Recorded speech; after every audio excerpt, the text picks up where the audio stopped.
Ensuite, au moment du sacrifice, alors que Abraham brandit son couteau, un ange intervient et lui commande d'immoler un bélier à la place de son fils. Cette partie du récit coïncide avec la version juive de l'histoire. Ça dure 3 jours. Et chaque jour, on doit lapider les 3 stèles qui symbolisent le diable. En fait, on accomplit ce rite sans vraiment réfléchir à sa signification. Ce qui compte surtout, c'est de remplir ce devoir, cette obligation. À vrai dire, ces actes sont hautement symboliques. Par ces lapidations, on se démarque du diable et de ses infamies. Mais sur le moment, on ne réfléchit pas à tout ça. L'essentiel, c'est d'accomplir son devoir, puis de se retirer paisiblement avant de se faire piétiner ou de piétiner soi-même une personne plus âgée. Parce que c'est très dangereux. La phase de réflexion a lieu auparavant ou alors après coup.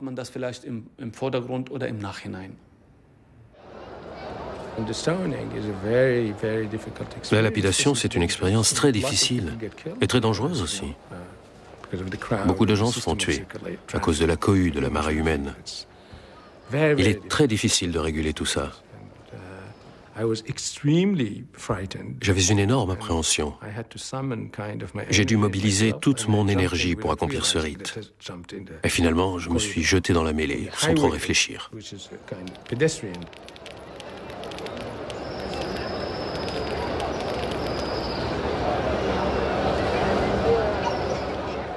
À cette lapidation symbolique du diable succède la fête du sacrifice.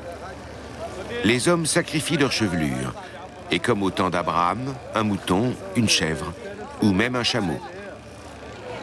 Mais de nos jours, la plupart des musulmans ne pratiquent plus eux-mêmes l'immolation. Moyennant paiement, on peut déléguer l'abattage rituel.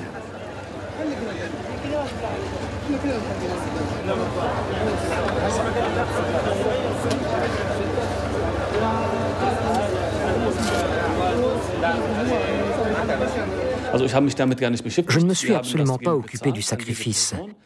Nous avons payé quelqu'un qui s'est chargé de tout.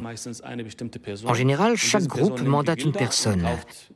Après avoir rassemblé l'argent, cette personne se rend au marché, au grand abattoir, où elle achète des bêtes dont elle supervise ensuite l'abattage. Puis, elle remet ces bêtes sacrifiées à une institution ou à une personne qui les distribue aux nécessiteux.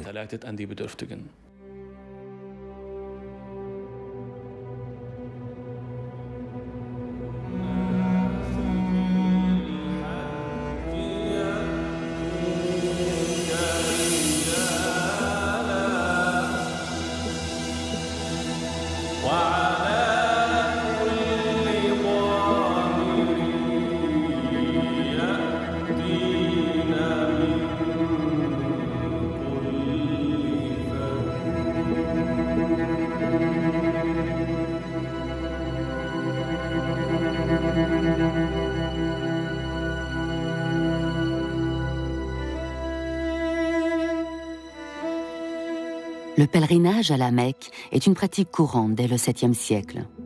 À l'époque déjà, les pèlerins devaient accomplir 7 fois le tour de la Kaaba. À l'époque déjà, après les rites aux collines de Safa et Marwa, ils partaient pour Arafat, le mont de la miséricorde, afin d'y reconnaître leurs péchés en présence d'Allah et d'implorer son pardon.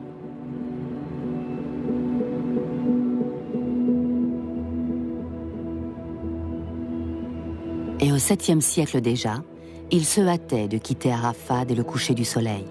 Ils ramassaient des cailloux dans le désert pour lapider les stèles représentant le diable à Mina, avant de regagner la Mecque. Et là, en guise d'adieu, ils tournaient une dernière fois en prière autour de la Kaaba, la maison sacrée d'Allah.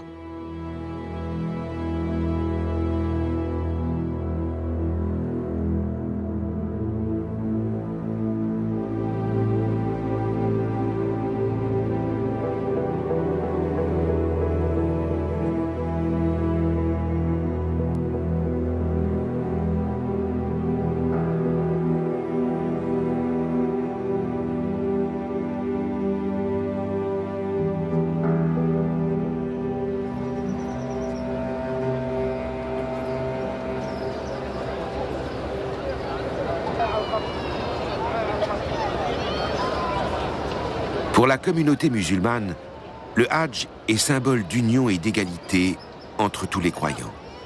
Tout musulman, homme ou femme, doit faire le pèlerinage à la Mecque au moins une fois dans sa vie, si sa santé et ses moyens matériels le lui permettent.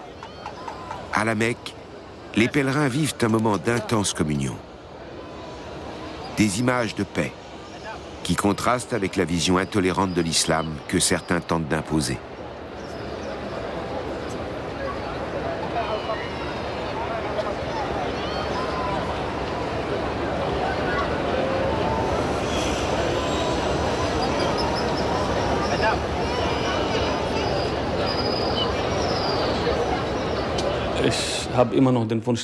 Ce pèlerinage, j'espère avoir l'occasion de le refaire.